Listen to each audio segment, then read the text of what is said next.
Bonjour, je suis Julie Guertin et je vous souhaite la bienvenue sur le podcast Découvre, ose et deviens. Le podcast qui éveille ta curiosité et part à la rencontre de métiers passionnants et inspirants. Il existe plus de 11 000 métiers, alors si on partait à leur rencontre? Aujourd'hui, je reçois Cyril Fontbonne, préparateur mental.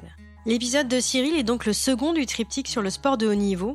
Des 3 métiers, c'est évidemment celui de Cyril qui est le moins connu et pour lequel j'avais fortement envie de gratouiller pour mieux comprendre en quoi il consistait et surtout comment il pouvait se combiner avec le rôle pivot d'entraîneur. Alors avec Cyril, tout au long de l'épisode, nous avons beaucoup parlé en fait à la fois de toutes les nombreuses techniques qu'il utilise pour préparer le mental du sportif de haut niveau, l'hypnose, l'imagerie, mais aussi la méditation et le yoga et tant d'autres. Sa mission, c'est se mettre au service du sportif et lui apporter toutes les armes nécessaires pour l'aider à s'appuyer sur toutes ses ressources psychologiques, travailler sa posture, être au max de son potentiel et l'aider à atteindre ses objectifs. Alors bien sûr, quoi qu'il arrive, l'objectif final est commun à tous, c'est la performance. Mais comme il le dit si justement, il travaille aussi le plaisir, car sans lui, la performance ne peut être durable. Cyril, 1000 merci pour tout le temps que tu nous as consacré. Et merci également d'avoir permis notre rencontre avec Cyril Rigaud, l'entraîneur de l'équipe de gamme gymnastique artistique masculine, et Stuart Dutambi, dont l'épisode a déjà été diffusé la semaine dernière. Si l'épisode vous plaît, n'hésitez pas à nous le faire savoir avec un petit bonus 5 étoiles sur Apple Podcasts et puis le partager à votre entourage. Je vous souhaite une très très bonne écoute de cet épisode. Allez, c'est parti. Bonjour Cyril. Bonjour. Je suis ravie que tu aies accepté mon invitation et que tu puisses nous ouvrir les coulisses de ton métier de préparateur mental de sportif de haut niveau. Alors j'ai hâte que tu nous en dises un peu plus sur ce métier, finalement assez récent et encore parfois décrié ou tout du moins un peu regardé avec méfiance. Alors avant de démarrer, je voulais juste faire un petit coucou à ma super copine Héloïse et bien sûr son mari Jérémy, grâce à qui nous nous sommes rencontrés. Tout à fait. Ouais, Cyril, si t'es prêt, je te propose de démarrer tout doucement en repartant quelques années en arrière. Et tu vois, je serais très très curieuse que tu nous décrives un peu quel petit garçon tu étais et quel métier tu rêvais de faire. J'étais un petit garçon assez turbulent, très vif et qui bougeait beaucoup. Donc rapidement, mes parents m'ont dit il faut qu'on arrive à le canaliser et on m'a tout de suite orienté sur le sport et notamment sur la gym. Alors pourquoi ? Parce que je grimpais partout. Et la petite anecdote qu'on me rappelle de temps en temps, c'est qu'il faisait attention quand il rentrait dans une pièce en ouvrant une porte. Parce que, en fait, je grimpais en haut des portes et je me mettais à cheval sur les portes. Voilà. Donc, ils m'ont mis assez rapidement, à l'âge de 6-7 ans, au sport, justement pour canaliser un peu cette énergie, on va dire, et cette envie de bouger tout le temps. Voilà, ça, c'était une partie. Et après, j'étais apparemment quelqu'un qui aimait faire rire, donc qui n'hésitait pas, même tout petit, à faire des espèces de spectacles inventés. Ça, c'était les 2 caractéristiques, on va dire, dans mon enfance. Et est-ce que tes parents, ils se disaient justement si un métier, tu vois, était plus adapté à toi ou pas ? Alors, aussi clairement, non, peut-être pas encore, mais oui, mes parents se disaient il faudra qu'ils fassent un métier qui a un lien avec les gens, avec la relation, il faut du contact, avec du mouvement, hein, pas rester statique derrière un bureau ou derrière une machine ou quoi que ce soit. Donc oui, quand même quelque chose qui changeait, qui variait, qui apportait du contact. Et en grandissant, quel parcours tu as eu en fait ? Et à quel moment, tu vois, tu as découvert ce métier de préparateur mental ? J'ai eu déjà mon parcours de sportif, de haut niveau, puisque j'ai pratiqué la gymnastique pendant une vingtaine d'années au centre de Lyon. Et puis, en parallèle, j'ai suivi des études, parce que mes parents ont toujours insisté pour que je fasse du sport, mais que je n'abandonne pas mes études. Donc, des études plutôt dans la communication, les ressources humaines. Et puis après, j'ai bifurqué en entreprise, justement, pour travailler plutôt dans des services et des secteurs liés aux ressources humaines. Et comme quoi, comme métier particulièrement, tu as exercé ? Plutôt toute la partie recrutement, formation, dans les différentes entreprises dans lesquelles je suis passé. Et en fait, comment je suis venu petit à petit peut-être à ce métier, c'est aussi parce que je me suis blessé, moi, assez gravement pendant ma carrière. et que j'ai voulu comprendre un peu ce lien entre le corps, l'esprit, comment on pouvait faire pour revenir, etc. Donc assez rapidement, je me suis posé des questions, je lisais beaucoup autour de tout ça. Puis voilà, j'ai fait mon métier, j'ai évolué, et puis ça m'a rattrapé. J'ai croisé une personne un jour qui faisait de l'accompagnement, du coaching en entreprise, donc de manager et de dirigeant. Et mon profil, mon parcours, ce côté un peu sport que je pouvais amener, l'intéressait. Donc elle m'a proposé de la rejoindre. Et en fait, je suis rentré au départ, j'ai rejoint une entreprise en tant qu'associé où j'ai pratiqué pendant une dizaine d'années de l'accompagnement de managers et de dirigeants en entreprise. Et puis petit à petit, en travaillant notamment avec l'INSEP et le ministère des Sports, je suis commencé à m'occuper de l'insertion professionnelle des sportifs de haut niveau. Et en les côtoyant et en discutant de leurs problématiques, on s'est vite rendu compte et je pouvais commencer à les aider, les accompagner aussi à travailler sur un aspect plus mental. Et voilà, c'est comme ça que... Ah ok, tu as commencé par la partie reconversion, donc plutôt du coup la gestion de fin de carrière, et tu es remonté après jusqu'à la pratique sportive, quoi. Complètement. Et c'est à travers une personne qui était athlète guide malvoyant, d'athlète malvoyant, qui pratiquait la course, 200, 400 mètres. J'ai travaillé avec lui pendant 8 ans sur de la préparation mentale et il a fait double champion paralympique. Et voilà, c'est lui, derrière les bouches-oreilles, qui m'a permis comme ça de rencontrer judoka, escrimeur, tir à l'arc, escalade, avec qui je travaille. Et puis, je suis revenu à mes premiers amours, la gym. Et maintenant, je travaille avec des équipes de gym. Et du coup, tu as dû reprendre des études spécifiques. Je veux dire, il y a un parcours pour ça, pour compléter ce que tu avais déjà appris par ta pratique sportive ou ton métier ?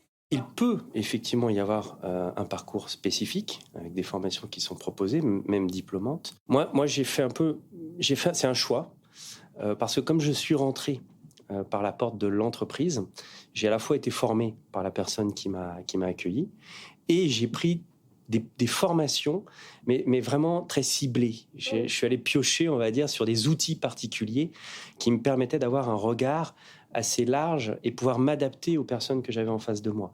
Donc oui, après, je suis allé chercher sur des outils très particuliers de profilage, de façon intuitive par ma pratique sportive, de par mon métier aussi, et donc après, y mettre un vernis qui correspondait au sport de haut niveau. Et à l'inverse, du coup, dans un parcours classique où tu commences par cela, tu vois, de très jeune, en fait, c'est quoi le parcours classique d'études ? Je pense qu'il faut avoir une vraie appétence pour le sport. Je pense qu'il faut avoir un état d'esprit. Il ne faut pas le faire pour servir ses intérêts, mais pour se mettre au service des sportifs et des entraîneurs. Je crois que ça, c'est important. Et puis derrière, oui, aujourd'hui, il existe des formations diplômantes avec un parcours sur plusieurs années, avec l'intervention d'entraîneurs, de préparateurs, etc., parce que c'est assez complet, qui peuvent être vraiment intéressants. Maintenant, je respecte les deux. J'allais dire, il y a ce parcours possible, mais il y a aussi la voie peut-être que j'ai privilégiée, qui est plutôt se baser sur une expérience personnelle, puisque je l'ai vécu aussi, et après aller chercher des compléments, et puis à continuer. Aujourd'hui, moi, je continue à me former sur des méthodologies diverses et variées, de profilage. Là, j'essaie de regarder des formations sur les neurosciences pour encore comprendre le fonctionnement du cerveau, des émotions, etc. Ouais, j'ai regardé quelques émissions avant l'interview. Là, c'est vraiment passionnant, quoi. Et est-ce que tu peux justement nous expliquer, tu vois, en quelques mots, ce que c'est que le métier de préparateur mental ? Oui, mais c'est pas simple parce que je crois que il est assez singulier d'ailleurs, et puis il est peut-être différent en fonction des personnes. Pas des sports, je pense pas, mais en fonction des personnes. D'ailleurs, moi j'aime bien, j'ai une boîte à outils, mais que j'utilise en fonction des personnes que je rencontre. Mais j'allais dire peut-être que c'est aider le sportif à se mettre dans ses meilleures dispositions mentales pour atteindre ses objectifs, sa performance, obtenir des résultats. C'est l'accompagner à trouver ou à optimiser ou à s'appuyer sur ses ressources psychologiques pour pouvoir les exploiter au maximum. Voilà. C'est essayer de faire en sorte qu'il soit au maximum de son potentiel, on va dire, psychologique, quoi.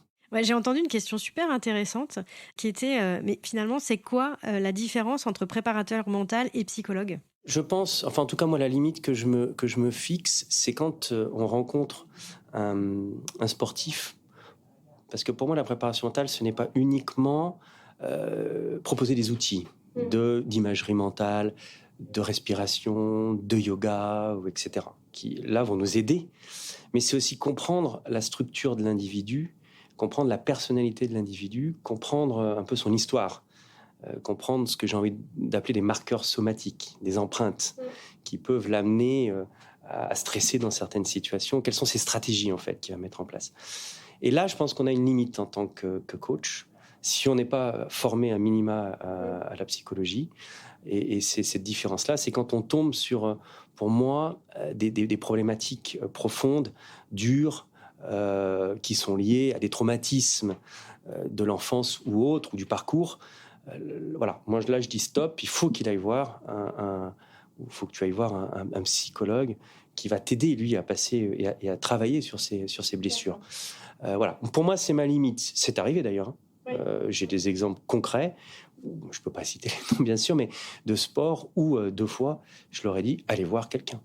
Et après on a remis en place où on travaillait avec justement le psychologue pour ça. Et toi, quand tu démarres un accompagnement avec un athlète, c'est quoi ton objectif? Enfin, en gros, tu te dis, alors j'avais plein d'hypothèses, mais que c'est pour l'aider à être plus performant, à ce qu'il soit plus heureux dans sa pratique, plus serein. Est-ce qu'à l'inverse, c'est plutôt en mode pompier en cas de burn-out, tu vois? Quels sont les objectifs que vous vous assignez en général au démarrage de l'accompagnement? En fait, c'est l'ensemble de ce que tu viens de dire, à savoir, on définit au départ. Soit je rentre par la porte du sportif, puisque c'est lui qui me contacte, soit c'est l'entraîneur, voire la fédération. Et ensemble,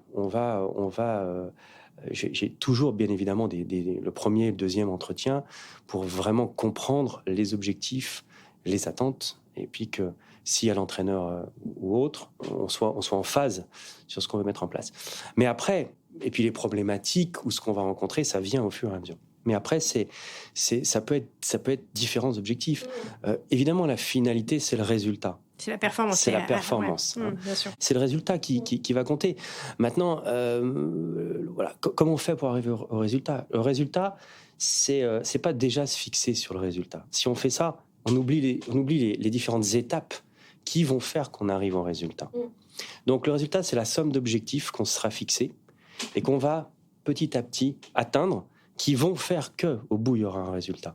Donc oui, ça peut être maîtriser ses émotions, parce que dans un contexte en situation de fort enjeu, je peux complètement me déstabiliser, perdre mes moyens. Arriver perdant, quoi. Exactement.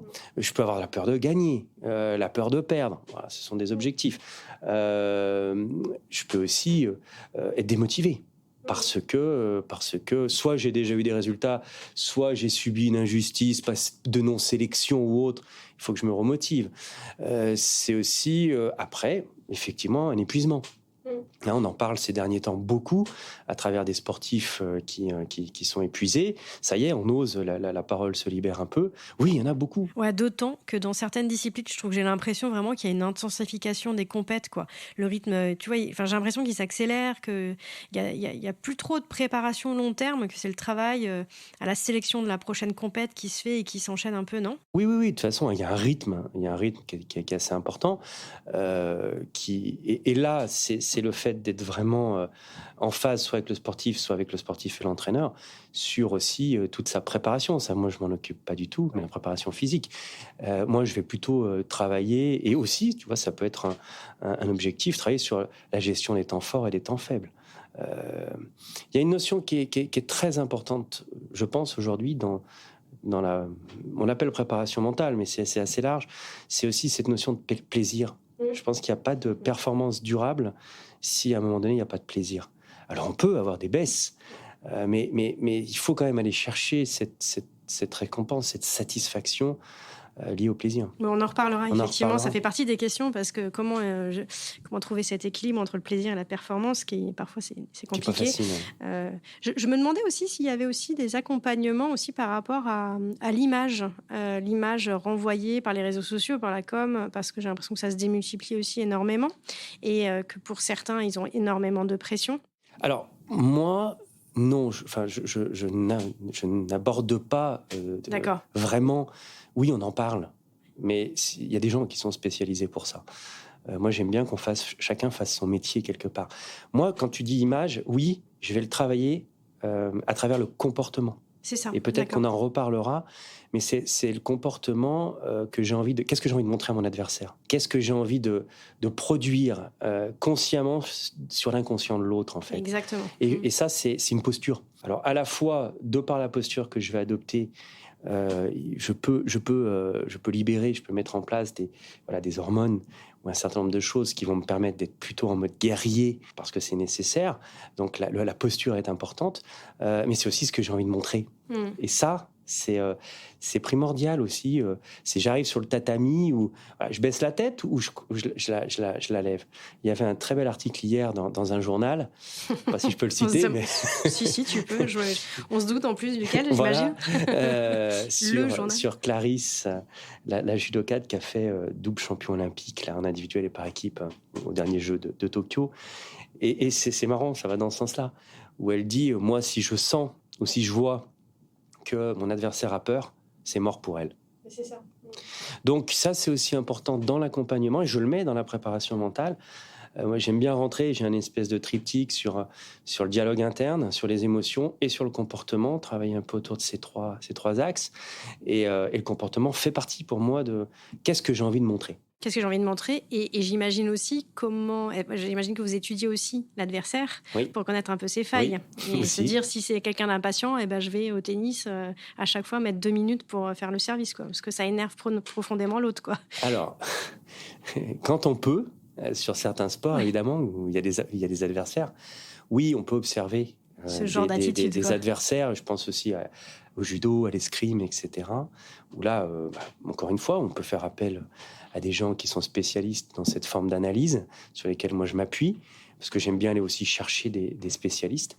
Et oui, on observe un petit peu quelles sont les attaques, quelles sont les gardes, et on essaie de trouver comme ça des renseignements, d'optimiser, encore une fois, un maximum la performance. Et est-ce qu'on peut t'appeler aussi pour faire la sélection ou la détection d'un potentiel ou d'un frein à un futur champion qu'on veut ou pas accompagner? Alors, pour l'instant, pas directement, ça m'est jamais arrivé.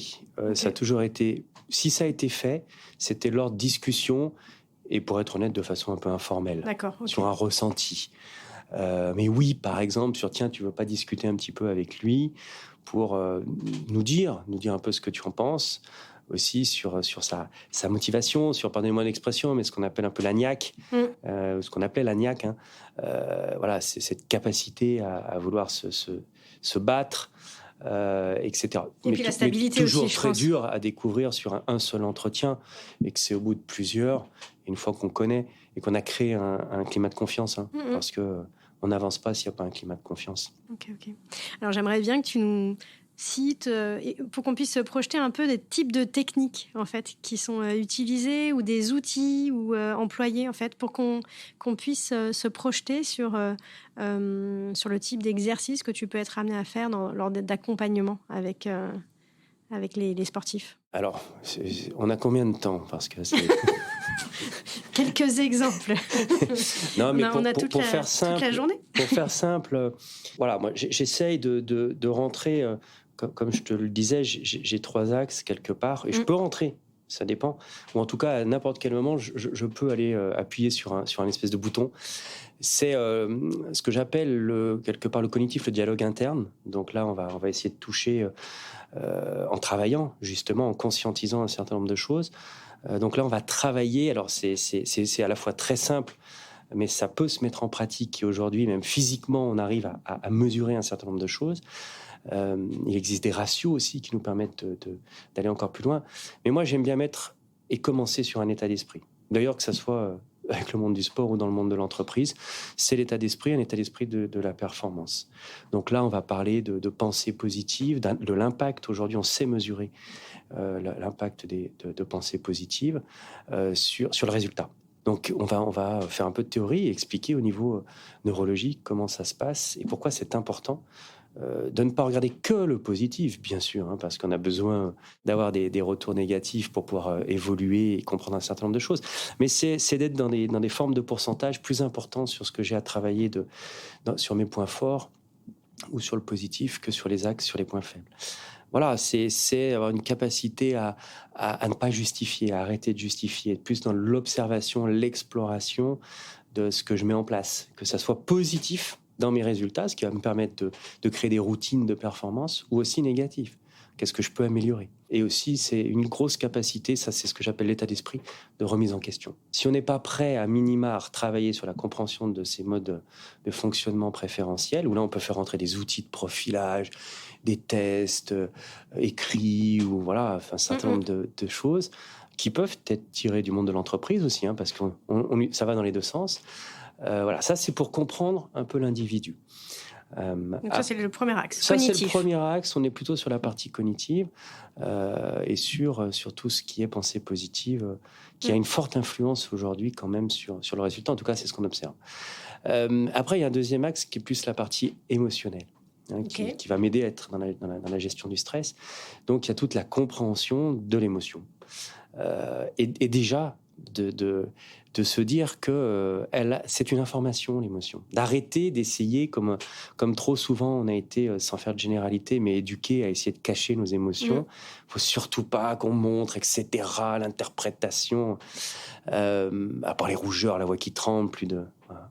C'est marrant ce que tu dis, parce que je suis en train de lire un bouquin sur Emmanuel Joseph Dailly sur utiliser vos cerveaux en entreprise, mais justement là, dans la partie intelligence émotionnelle. Et elle explique que la notion d'intelligence émotionnelle a été créée, a été en tout cas dit, explorée à partir des années 90, quoi. Enfin, c'est hier, quoi.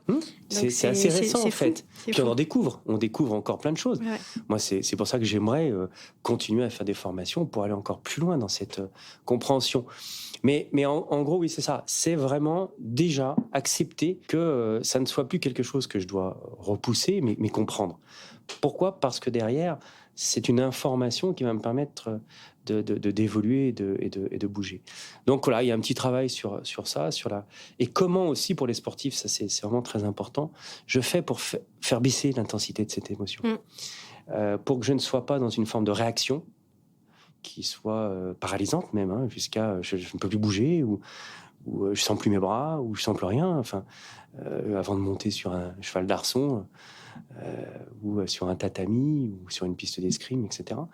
Donc c'est vraiment trouver des petits trucs, des petites astuces qui vont nous permettre de faire baisser assez rapidement tout ce qui est émotion. Et ça, c'est très simple, hein. Enfin, non, c'est simple. C'est dur à mettre en place. Mais c'est déjà physiquement repérer l'émotion, comment elle se manifeste corporellement. C'est une boule dans la poitrine, c'est les yeux qui se mettent à... C'est pas si simple que ça à repérer. Hein. Et c'est pour ça. C'est avoir cette discipline et cette volonté de repérer comment personnellement elle se manifeste. 2, c'est la nommer. Donc, c'est être capable de dire qu'est-ce que je ressens. Est-ce que je suis plutôt dans colère, triste, joyeux? Est-ce que j'ai peur, etc. En tout cas, c'est mettre un mot. Et rien que ça, aujourd'hui, on le sait, des études américaines ont montré que ça faisait baisser l'intensité émotionnelle de 30% à peu près, 30 à 40%, et ce qui nous permettait de repasser sur un seuil où voilà, je vais être plutôt dans l'action et moins en mode réaction, quoi, paralysant. J'ai lu dans une interview effectivement qu'ils expliquent que le meilleur des sprinteurs, c'est celui qui arrive détendu d'un point de vue musculaire sur la piste, en fait, parce que c'est celui qui aura la plus grande foulée. Relâché. Et que si t'es stressé, tu bloques. Complètement. Donc voilà, il y a une deuxième partie. Après, on peut aller bien sûr plus loin. Mais alors, attends, est-ce que ça veut dire que concrètement, tu vas aller sur des séances de méditation, de yoga, voire même jusqu'à l'hypnose? Enfin, je ne sais pas, toutes les techniques qui peuvent être explorées, on est bien là-dedans, quoi. En fonction, après, de la problématique du sportif et aussi de sa sensibilité. Ouais, de son appétence. Et de son appétence et de sa sensibilité. On peut être plutôt sensible à tout ce qui est respiration. Donc là, on peut rentrer par la porte du yoga, la sophrologie, On peut travailler avec des méthodologies effectivement d'imagerie mentale, d'hypnose, où là je vais m'appuyer sur des personnes qui sont compétentes. Après, il y a quand même un travail, et c'est là où je pense que la préparation mentale ne s'arrête pas qu'à cela, mais c'est aussi de comprendre ce que je disais tout à l'heure, avec cette fameuse limite psychologique, où on fait rentrer un psychologue ou pas, c'est comprendre quels sont ces freins, quelles sont, entre guillemets, ces croyances limitantes. Alors là, ça va être un peu compliqué de rentrer dans les détails, mais qu'est-ce qui a fait que dans son parcours, à un moment donné, face à des situations à fort enjeu ou stressantes ou autres, il va déclencher des stratégies. Et des stratégies qui peuvent être pénalisantes pour lui. Qui peuvent amener à la défaite. Exactement. Il parlait de Florent Manodou, effectivement, qui, malgré sa grande stature, etc., rentrait dans le bassin en pensant qu'il était plus petit que les autres parce que les autres avaient ramené des médailles et que donc forcément, il partait à la défaite jusqu'au moment où ils ont trouvé un point de force qui était finalement justement sa musculature et le fait qu'il adorait faire la muscu.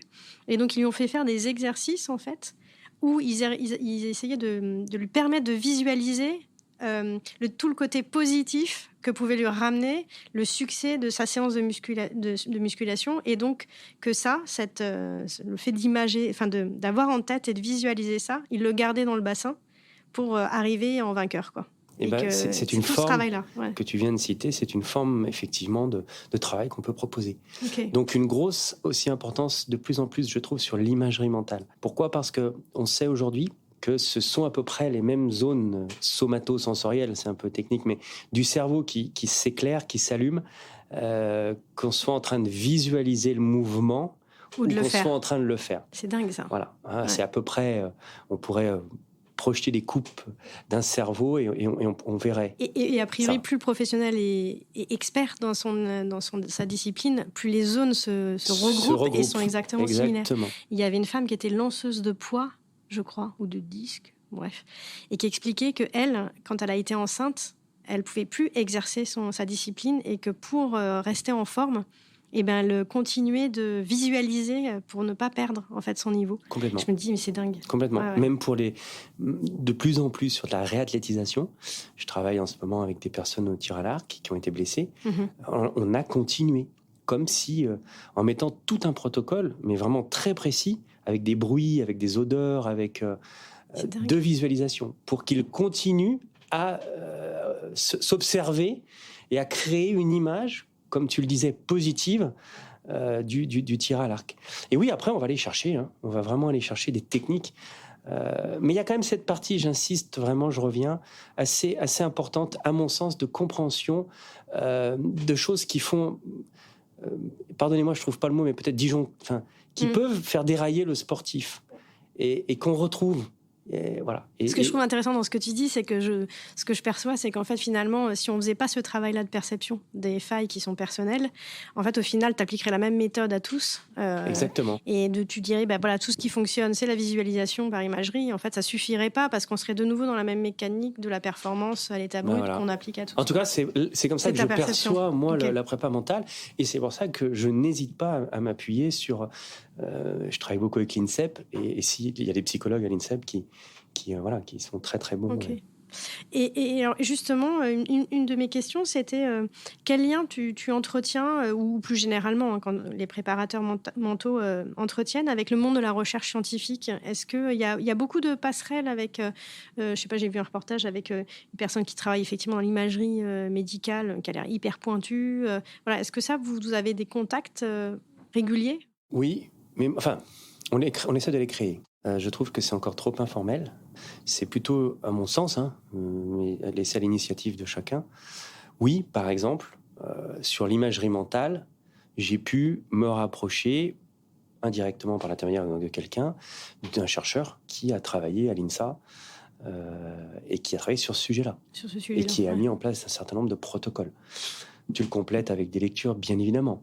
Oui, j'aime travailler avec des personnes qui travaillent depuis plus de 30 ans sur le profilage et sur la motricité, sur le lien entre la motricité, le cerveau et les profils que ça peut nous donner en termes d'information derrière. Sans jamais enfermer les gens, attention, c'est pas du tout ce que je suis en train de dire dans des profils où t'es comme ci, t'es comme ça. Non, mais ça nous sert de lecture, de grille de lecture, pour parfois fluidifier la com entre l'entraîneur et le sportif. etc. Voilà. Quelle chance pour le sportif, en plus, je trouve, qu'on prenne du temps pour un peu mieux lui permettre de mieux se comprendre et de mieux se connaître, parce qu'il en aura besoin aussi après sa carrière sportive. Enfin, si tout le monde, même les salariés, on était accompagnés comme ça, je peux te dire que déjà, il y aurait moins de conflits en entreprise, beaucoup plus d'épanouissement, probablement plus de réussite. En tout cas, c'est comme ça que j'essaye, moi, quand j'interviens en entreprise, sur de l'individuel. Alors, on en reparlera après, parce que je trouve justement les ponts et les passerelles super intéressantes. Mais il y a un point que tu citais tout à l'heure sur c'est quoi les objectifs, et que j'ai oublié de citer, c'est aussi un objectif personnel et de bien-être pour le sportif. Oui. Et moi, j'ai aussi atteint parfois, mais ça c'est un peu ma satisfaction personnelle, c'est quand un sportif termine sa carrière, ça m'est arrivé, ça m'arrive, et qui me dit, même personnellement, je me sens bien. Ouais, super. Ça, je pense qu'on a fait un gros travail aussi. Et c'est important. C'est important. Et je pense que ça prévient aussi probablement des burn-out, ou ça prévient aussi des blessures, je pense, parce que parfois, j'imagine que c'est les mauvaises postures qui génèrent les blessures aussi, ou le fait de pas bien gérer sa douleur et d'aller au-delà de ce qu'il faut. Enfin, tout ça fait que ça... Alors après, il faut quand même, et c'est comme ça qu'on est le plus, je pense, efficace, c'est quand on est en phase avec le coach, l'entraîneur. Bien sûr. Et quand on ne se sent pas en confrontation. Oui, que vous avez les mêmes objectifs tous les deux. Quoi. Ça, par exemple, aujourd'hui, on peut le dire, on est à la gym. Voilà, ça se passe assez bien. Avec Cyril, que je vais interroger juste après. Voilà, avec qui j'ai commencé à travailler pour le centre de Lyon, qui m'a ouvert les portes et m'a permis de rentrer, de travailler avec tous les gyms, tous les sportifs. Mais ça se passe très, très bien avec Guillaume Tanon, qui n'était pas très loin d'ici, qui est dans l'athlétisme. Je pense à l'escalade. Voilà. Et quand il y a cet échange vraiment avec l'entraîneur et qu'on est complémentaires, parce que alors moi je vais surtout pas sur le terrain de la muscu, du physique ou de la technique ou autre. Moi j'essaye en tout cas. Et là ça avance. Là, on progresse, je pense. Alors, c'est marrant parce que tu cites plusieurs sports. Alors, tu as commencé à y répondre tout à l'heure, mais du coup, je veux quand même creuser ce point-là. Tu disais qu'en fait, on exerce de la même manière le métier, quel que soit le sport. Et alors, j'ai quand même du mal à le comprendre, parce que pour moi, entre un sport individuel, un sport collectif, ça peut pas être la même chose parce que tu n'es pas confronté aux mêmes choses. Entre les différents types de sports, il y en a qui sont très courts, et d'autres qui sont sur des temps très longs. Enfin, j'imagine que tu ne te prépares pas de la même manière un truc qui dure 1 seconde. Judo où c'est très rapide, et une course en bateau qui dure plusieurs mois. Judo, c'est 5 minutes. C'est 5 minutes, pardon, mais je t'ai dit que je connaissais. Parfois. Mais c'est pas bien. Mais il y a des fois, c'est très... Enfin, ce que je veux dire, entre un sport intensif, un sport de longue durée, des courses de vélo, je me dis aussi que... Enfin, tu vois, c'est pas du tout les mêmes leviers, c'est pas les mêmes appréhensions. Il y a des sports où il y a beaucoup plus de pression médiatique aussi. Je pense que ça joue quand même. Donc, comment c'est possible qu'on puisse faire le même métier, dire qu'on fait le même métier dans tous ces contextes-là aussi différents? Alors, pour l'instant, j'ai été confronté effectivement davantage sur des sports individuels, oui. Et je suis quasiment plus intervenu sur du collectif en entreprise. Donc, ce qui est assez marrant et paradoxal. Mais sur les sports individuels, qui peut-être se ressemblent, je ne sais pas, en termes d'intensité ou de durée. J'ai cité de la gym, j'ai cité de l'athlétisme, j'ai cité du judo, j'ai cité de l'escrime. Pourquoi je dis que je ne sais pas si c'est le même métier, mais en tout cas, les problématiques des sportifs peuvent être les mêmes. Okay. D'accord ? À savoir, c'est la gestion des émotions, c'est être capable, dans le money time, de gagner, ou ne pas avoir peur de perdre. C'est tout ça. Oui, en fait, ça reste des hommes. Exactement. Et face à une compétition. Face à une compétition qui va générer des problématiques qui sont personnelles. Et moi, je vais travailler là-dessus. Je vais travailler sur la compréhension ou l'amélioration, ou travailler sur les points forts de l'individu pour qu'il puisse s'appuyer, déjà connaître ses points forts, et qu'il puisse s'appuyer sur ses points forts. On gagne souvent sur ses points forts, d'accord ? Il ne faut pas avoir de points faibles, enfin trop faibles, bien évidemment. On en a, il faut les travailler. Mais on gagne sur ses points forts. Et ça, que tu fasses n'importe quel sport, tu peux apprendre à identifier tes points forts. Je comprends. La gestion émotionnelle et l'intensité d'une finale, qu'elle soit en escrime, en judo, qu'elle soit au tir à l'arc. Voilà, tu as à le gérer, ça c'est vrai. Après, en ce qui concerne le collectif, moi j'aime bien intervenir aujourd'hui et dire que une équipe, c'est une association d'individus qui collaborent, Oui. d'accord. Et l'équipe, elle devient performante quand on sait utiliser les points forts de chacun.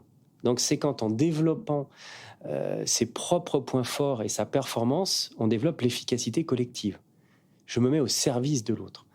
Donc si, quand je joue dans une équipe, j'ai une approche émotionnelle qui fait que quand je joue une grosse compétition, dans une grande compétition internationale ou autre, je ne peux plus exploiter ou m'exprimer sur mes points forts, je mets en danger le reste de mon équipe. Ouais, et là, oui, je peux intervenir. Mais aujourd'hui, par exemple, je suis intervenu avec un footballeur, et là, j'accompagne encore un jeune footballeur. On est là-dessus. On est sur souvent blessé, je reviens, donc je dois réussir. Donc je me mets une pression supplémentaire. Moi, je travaille avec lui sur comment on fait, voilà, pour que toi, tu aies une forme de maîtrise et que tu puisses exprimer un maximum ton potentiel. Et si tu exprimes ton potentiel, l'équipe va l'exprimer aussi. Il est clair que si on peut, derrière, c'est travailler avec l'équipe. Voilà, c'était ça ma question, c'est est-ce que ça existe, ça, d'être préparateur mental d'une équipe, oui. Ou c'est à chaque fois, on rentre par l'individu et... Moi, je pense que c'est une association des deux, et oui. que c'est l'équipe, elle sera d'autant plus performante qu'on va comprendre l'individu. Je pense que quand on a fait les derniers résultats des Jeux Olympiques, avec toutes nos équipes françaises qui ont gagné, c'est fabuleux. Ouais. Elles ont à leur tête des personnes qui ont su gérer des individus et révéler le potentiel des individus. Je suis sûr qu'ils sont adaptés, mais pour qu'il y ait une osmose au niveau de l'équipe. Donc il y a, à mon avis, et c'est sûr, à la fois une discussion individuelle qui doit se créer, en prenant en compte un certain nombre de choses, et puis après, un fonctionnement collectif. Orchestrer le tout pour que le tout fonctionne mieux. Je dois être capable de reprendre la trompette, le violon, et voilà. Mais je dois être tous aussi sont capable... experts dans leur, ils sont tous experts, dans leur instrument. Ils ont un rôle, mais je dois être capable aussi, à un moment donné, de les faire jouer tous ensemble. Et que ça soit harmonieux, quoi. Ouais, tout à fait. Tu disais tout à l'heure aussi, un jeune footballeur, ça m'amène une autre question. Est-ce que justement, on gère différemment une préparation mentale d'un jeune, d'un junior et d'un senior, sachant que le senior est sur des âges et tranches d'âge un peu différentes de la vie de civile, on va dire. Mais est-ce que la gestion est différente ou pas ? Oui, je trouve. Parce que les problématiques, j'imagine, sont différentes. Oui. On a des médailles derrière soi, on a peut-être des rêves de carrière différents. L'expérience, oui, bien sûr. C'est une expérience. Oui, je trouve, pour être confronté aux deux, qu'il faut être vigilant. Évidemment, hein, on touche à l'humain quand même. Hein, on peut avoir une forme d'influence. Donc il faut aussi être, à mon sens, faire attention de ne pas créer une forme de dépendance. Et donc d'être capable de prendre du recul ou même parfois à contre-cœur de couper et de dire attention, là maintenant tu as tout en main, donc c'est à toi de faire les choses. Mais oui, et j'y suis confronté sur des jeunes qui vont avoir 16 ans, qui sont très matures sur certains points, peut-être un peu moins sur d'autres. Voilà, c'est d'être confronté à une forme d'immaturité, d'insouciance qui est à la fois positive, qui peut être positive pour faire des résultats. Oui, parce qu'ils ont peur de rien. Exactement. Et qui débarquent et qui font une médaille. Hein, on l'a vu en escrime à Tokyo, où il y a un jeune escrimeur, pas forcément prévu, qui arrive et qui fait champion olympique. C'est génial, c'est super. Mais voilà, donc il y a ces jeunes-là où peu d'expérience, qui ont l'impression que tout peut réussir et voilà, où on doit aussi composer. En tout cas, moi c'est important pour moi, avec l'entourage. Oui. Je pense aux parents. Tant qu'ils sont mineurs, tu veux dire, c'est ça ? Oui, ou c'est même après ? J'aime bien avoir, moi, quand ils sont assez jeunes, un retour de l'entourage familial, évidemment, pour essayer de mieux comprendre encore. Dans quel contexte ils évoluent. Dans quel contexte il évolue, sûr, un peu la façon, comme la question que tu m'as posée, c'est quel type d'enfant il était, etc. J'aime bien comprendre, et puis être en phase, leur montrer qu'ils peuvent m'appeler à n'importe quel moment. Encore une fois, je citais la confiance tout à l'heure, elle est importante. Bien sûr. Donc là, avec les jeunes, oui, je dirais qu'il y a des warnings. J'essaie d'avoir des warnings plus précis d'attention. Et puis, il y a le plus senior, puisque c'est les 2 exemples que tu citais, mais lui qui a déjà roulé sa bosse, qui se connaît quand même, qui a des certitudes. C'est ce que j'allais dire. C'est la problématique, justement. C'est parfois arriver à casser un peu ces certitudes, les remettre en question intelligemment. Et pour moi, l'accompagnement, le préparation mentale, c'est ça aussi, c'est faire naître des solutions, c'est pas les apporter. Parce que quand il comprendra les choses, il va les mettre en place et puis il va les ancrer surtout. C'est pas à moi de dire on fait comme ça. Non, c'est un ressenti. Donc voilà. Mais le senior peut-être plus ou davantage sur de la discussion, un échange, du questionnement, sans forcément repasser par voilà, s'ils ont 30 ans ou 32 ans, pas forcément embêter les parents qui sont beaucoup plus âgés. Non, mais donc oui, je ferai une petite. Ok. Et question absolument pas du tout politiquement correcte, pareil, c'est différent, homme ou femme? Oui. Enfin, on retrouve. Attention. Oui, c'est pour ça. Je suis en train de me gratter la tête. C'est pas bon signe, ça. Non, enfin, oui et non. Pardon pour cette réponse, mais. Il se couvre. J'aime bien dire, pour l'avoir vécu, mais encore une fois, sans en faire quand même des généralités. Hein.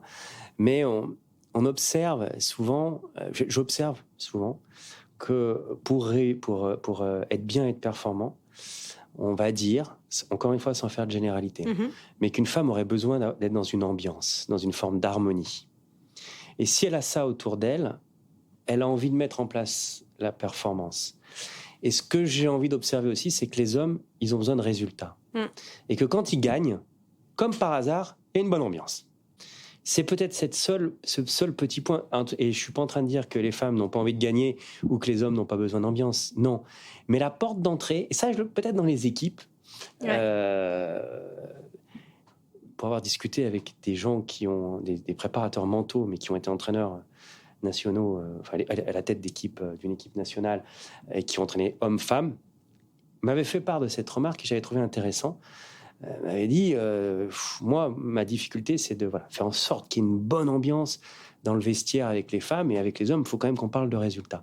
Mais je vous dis ça... Tu retrouves ce phénomène en entreprise, quand même. Mais évidemment, tout à fait. Entre salariés masculins et féminins. Mais après, si la différence en entreprise, c'est qu'on a hommes et femmes souvent dans les équipes. Oui. Mais après, je pense, au regard de ce qu'on a pu voir à travers la télé et Tokyo, que toutes les équipes qui ont gagné, il y avait une ambiance. Il y avait quelque chose, il y avait une magie. Telle émulation. Moi, j'ai passé des moments devant le volet. Ils ont créé quelque chose. On le sent. Et eux-mêmes le sentaient. Hein. Donc, l'entraîneur a réussi à créer quelque ça. chose, quoi. Alors, tu disais tout à l'heure que tu évoquais une personne de 16 ans. Ça veut dire qu'en fait, la préparation mentale peut démarrer assez jeune, en fait. Oui, moi, je pense qu'on devrait l'intégrer assez rapidement dans des parcours. Alors peut-être l'appeler différemment, parce qu'on peut y mettre tout, et pardonne-moi, un peu n'importe quoi derrière ce terme, mais c'est peut-être mettre en place des cellules et ça se fait déjà, mais qui vont intégrer une sensibilité à la respiration, qui est importante, pour pouvoir baisser aussi, qui est un complément à la gestion des émotions. Peut-être, oui, assez rapidement, entraîner. Je pense que ça s'entraîne. On s'entraîne, comme on fait de la muscu, comme on fait de la technique, comme on répète ses bases, ses mouvements. Je pense qu'on peut entraîner son mental, et c'est ce qui... et là, je fais encore un pont avec l'entreprise. C'est ce que j'ai envie de dire aussi quand j'interviens en entreprise, c'est de dire, c'est ouvert à tout le monde. Dès le démarrage. Mais on peut tous le faire, on peut tous travailler son mental. C'est plus ou moins difficile à travers nos parcours et aussi notre éducation. Mais on peut tous le travailler. Après, c'est une question d'envie, de discipline, de mise en place aussi, mais...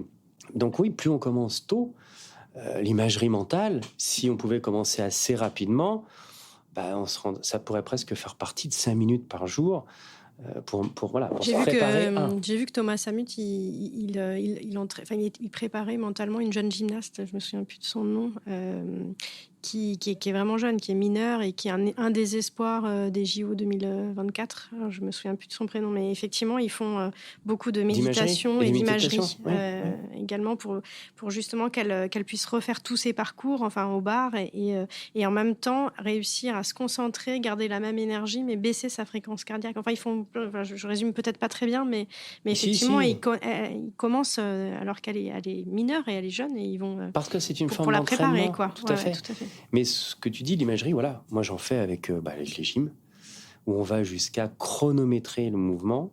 Et dans son imagerie mentale, il doit arriver à être pratiquement dans le même temps en faisant son mouvement. C'est incroyable.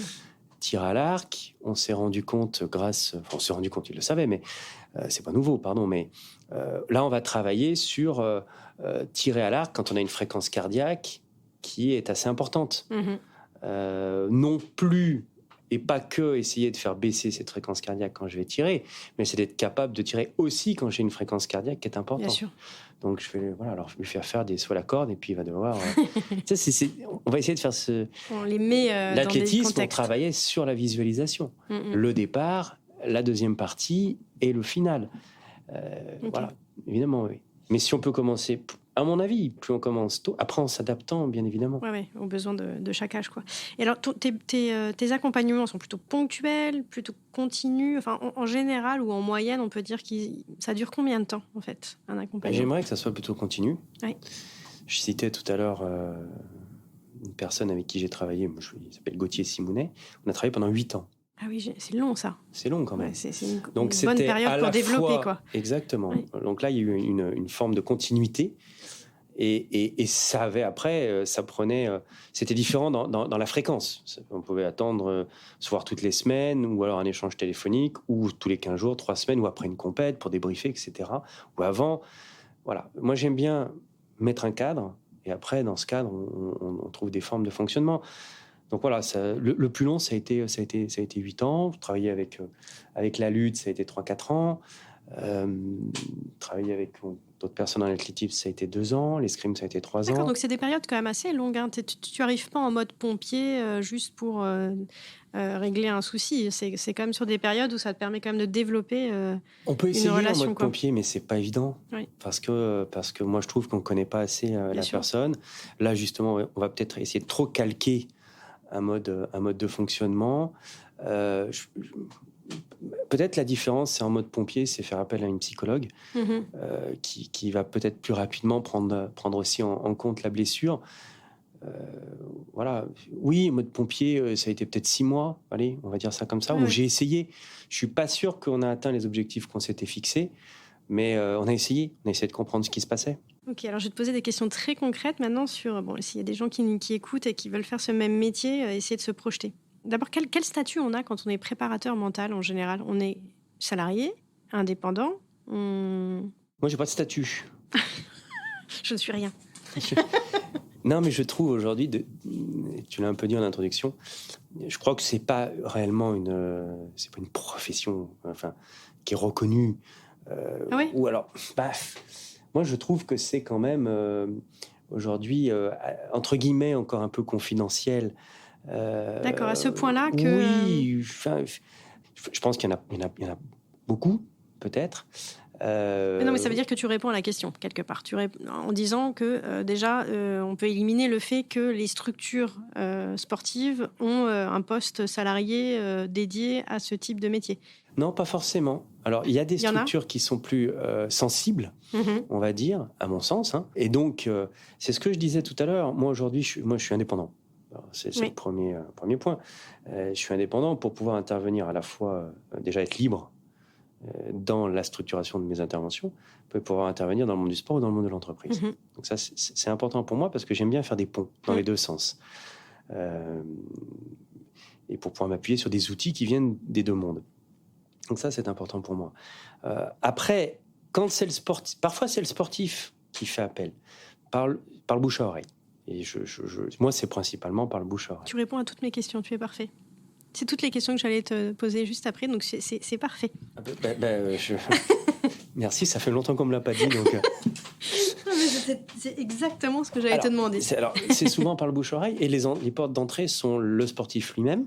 D'accord. Et qui veut garder une forme de confidentialité, et pas forcément dire qu'il travaille avec quelqu'un. C'est un peu ça notre difficulté.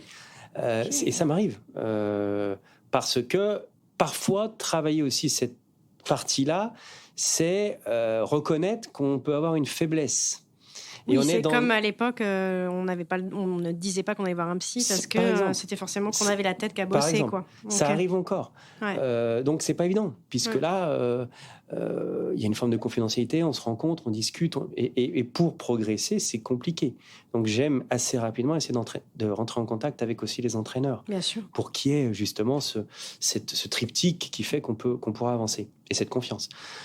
Ça peut être l'entraîneur. Oui, donc l'entraîneur, parfois, certains entraîneurs nous devrions travailler avec quelqu'un, on va se renseigner, etc. Voilà. Et alors, après, ça, oui, pourquoi pas la fédération, et qui peuvent avoir, et je pense à l'INSEP, qui a des structures aussi qui permettent de proposer ce type d'accompagnement, bien sûr, avec des gens connus. Mais le sportif peut faire ce qu'il veut, quelque part. Voilà, Teddy Riner, on le sait tous, ça a une personne qui l'accompagne depuis très longtemps, sur lequel il peut s'appuyer. Oui. Il en parle d'ailleurs. Il en parle, il en parle régulièrement. Typiquement, voilà, avec le monde de la gym, qui est le monde duquel je viens, puisque j'en ai fait 20 ans et je connais quand même pas mal de monde. Oui, peut-être que ça sera la structure fédérale qui, à un moment donné, me dira, bon, et on met en place le yoga que tu as mis, la respiration que tu as mise en place au centre de Lyon. On l'intègre dans le programme. Peut-être qu'il faut qu'on l'intègre dans le programme général. Ouais. Et je pense que ça serait peut-être bien qu'on le mette en place. Bien sûr. Moi, aujourd'hui, ce que j'essaye de faire, mais c'est un peu de l'artisanal, mais ça, c'est important pour moi. C'est peut-être une question que tu me poseras plus tard. Moi, j'ai envie de croiser les sports. J'ai envie de faire en sorte, et c'est important pour moi, que les gens que j'accompagne, ils se rencontrent. Et ils se rencontrent pour déjà sortir un peu, ouvrir un peu leurs œillères, et pour aller voir qu'il y a des problématiques similaires chez le petit camarade, comment il le traite. Et aussi, typiquement, je vais essayer de le proposer dans peu de temps. Donc déjà, je vais essayer de proposer du yoga, surtout sur tout ce qui est respiration, d'activation, de récupération, etc. Des formes de yoga différentes. Mais au judo, au tir à l'arc, à la gym et à l'escalade. Et après, on va discuter tous ensemble. Et j'aimerais, et je le ferai, puisque on m'a dit qu'il y en a qui vont m'aider à le faire. Par exemple, un jour, initiation au tir à l'arc. Oui, ça, c'est super, ça. Tous, on voit comment on fait pour se centrer sur un objectif, pour se concentrer, voilà. Un jour, on fera peut-être de l'escalade. Un jour, on viendra dans cette magnifique salle pour faire peut-être du trampoline. Chacun tire, en fait, le meilleur de la discipline de l'autre. Exactement. Et je pense que pour Paris 2024, par exemple, on aurait, mais c'est peut-être déjà dans les réflexions, on aurait intérêt à faire en sorte, en amont et dès maintenant, voilà, de croiser un peu des sports. Et est-ce que tu pourrais imaginer que ça sorte aussi même des disciplines sportives ? Je pense, par exemple, à des parallèles avec, je sais pas, un entraînement d'astronaute, par exemple, où je pense qu'il y a énormément de similitudes dans la dureté, la pression de tout type. Ouais, il y a d'autres disciplines. Moi, intimement convaincu. Ouais. C'est-à-dire que si on avait la capacité à faire venir un astronaute ici pour je sais pas, travailler sur du trampoline ou expliquer comment il fait, lui, au niveau émotionnel, quand il doit être... Bien évidemment. J'en suis persuadée. Si un jour vous avez envie, j'ai interviewé Laura, qui est la coach de Thomas Pesquet. Ah, mais alors là, et je pense que c'est elle qui travaille. Ouais, donc, à l'occasion, on en reparlera. Mais effectivement, je pense qu'il y a des similitudes énormes dans ce temps de préparation très long pour un temps très bref. Et puis, enfin voilà, il y a beaucoup de similitudes, je trouve. Et tu le disais tout à l'heure, moi je pense que c'est cette curiosité. Tu vois, typiquement, comment je fais, là tu me proposes, je vais te dire oui. Et je te lâcherai pas tant que tu m'auras pas mis en contact. Je répète, je suis prise en otage à l'INSEP. mais parce que c'est important d'aller chercher justement, de rester ouvert. Oui. Et je suis même sûre que probablement il serait intéressé dans l'autre sens, mais on en reparlera. Ok. Autre question, comment tu as dit comment tu te fais connaître, tu parlais du bouche à oreille. Alors j'ai une autre question, c'est comment tu acquiers une certaine forme de légitimité. Qu'est-ce qui peut asseoir une légitimité en tant que préparateur mental ? Écoute, on est souvent la légitimité, c'est le résultat. Ouais. Parce qu'on est évalué. Dans tous les domaines, sur les résultats, pas sur les moyens qu'on va mettre en place, mais sur les résultats. Donc effectivement, ce sont des médailles, voilà, participations ou Ce qui paraît logique, en fonction de l'objectif. On va dire, quand on vient me voir et qu'on me dit mon objectif, c'est d'être aux JO, aux Jeux Olympiques dans 2 ans, boum, voilà. Si on arrive et qu'il est aux Jeux Olympiques, on a ensemble atteint nos parce que c'est son potentiel. Il peut peut-être pas prétendre à une médaille, mais il peut en tout cas sélectionner parce que c'est l'objectif réalisable qu'on s'est fixé. Ça, pour moi, c'est une forme de légitimité. C'est la médaille, c'est le podium, c'est quelqu'un qui n'était pas sélectionné pour les championnats du monde et qui va se sélectionner pour les championnats du monde. C'est quelqu'un qui va faire 2e d'une Coupe d'Europe, qui va faire 3e d'une Coupe... voilà. Oui, avec une forte évolution comme ça. Exactement, qui va être champion de France. Ouais. C'est le résultat, quelque part, qui va permettre d'acquérir cette légitimité. Maintenant, je vois très peu, et je crois que j'en connais pas, de préparateurs mentaux qui sont dans les journaux ou qui ont dit tiens, c'est grâce et puis c'est pas ce que l'on veut. Enfin, je crois qu'on la culture de du résultat et de la performance va être plus logique et plus visible côté entraîneur, je pense. Mais bien sûr. Côté préparateur mental. Mais c'est très bien. C'est très bien. C'est comme ça. Je crois qu'on se trompe quand on veut faire ce métier pour se servir soi-même. C'est ce que tu disais en amont. Ouais. Oui, parce que, et là je vais être très honnête, je crois que j'ai commencé un peu au départ, waouh, c'était super, tu côtoies des sportifs qui passent à la télé, connus, etc., ou pas, ou en devenir. Oula, heureusement, à un moment donné, je me suis dit, on va pas faire le bon métier, là. Ouais. Il faut prendre un peu de recul, se remettre en question, et puis c'est... Voilà. Alors, tu touches justement à comment on va dire, le point important de la profession et ces points de vigilance aussi dont tu parlais tout à l'heure, puisque votre objectif, c'est que les sportifs restent autonomes, que vous n'ayez pas une emprise sur eux. Ça, c'est super important. Et donc, moi, j'aimerais bien revenir justement sur tout cet encadrement de cette profession. Et la première des questions que j'ai envie de te poser, c'est pour toi, de quelle image souffre le plus le métier de préparateur mental aujourd'hui encore en France ?